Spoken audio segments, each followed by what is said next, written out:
nous avons comme habitude de ne pas écouter, parce qu'on a déjà une idée dans la tête, et c'est ce qui s'était fait au cas.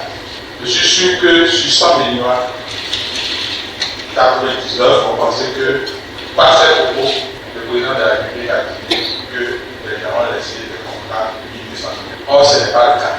Donc, nous avons fait le commentaire complémentaire. Il a dit qu'à la veille de son départ, le régime précédent a signé des contrats de route pour un montant total de 1200 milliards. Il a confié, il a dit donc, pour engager pour engager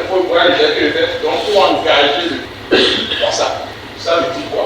Quand on dit pour engager, ça veut dire qu'il n'a pas dit qu'il a signé 1200 milliards et a engagé le Bénin. La nuance est faite. La veille, ils ont signé cette contrat-là avec des propos. C'est bon. Mais en disant, nous, État béninois, nous n'avons pas d'argent pour faire cette contrat. C'est bon. Nous vous donnons un contrat pour que vous alliez par vous-même mobiliser cet argent-là pour faire la route. Et nous allons vous rembourser après.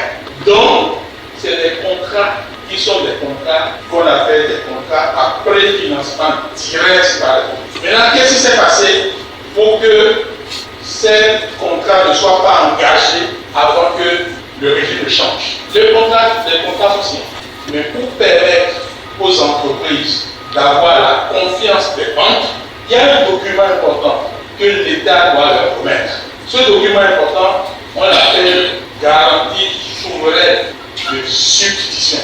Parce que lorsque les entreprises mobilisent les ressources et mettent ces ressources à disposition, les entreprises sont responsables près de l'enfant, je ne sais pas comment on dit en français, jusqu'à la fin. Ces 3 ans-là, ce n'est pas l'État béninois qui est responsable.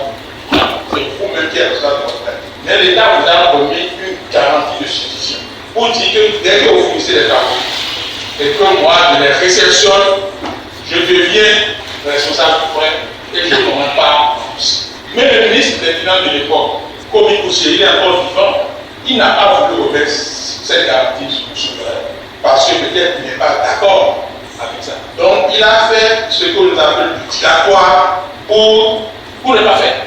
Donc la garantie qui devait permettre aux entreprises d'aller sur le marché financier, prendre de l'argent pour venir faire les routes, cette garantie n'a pas été remise. Jusqu'au 5 avril. Moi, je suis au ministère, nous sommes les derniers du temps. Aujourd'hui, nous sommes les plus anciens au ministère des Affaires. Donc on était là.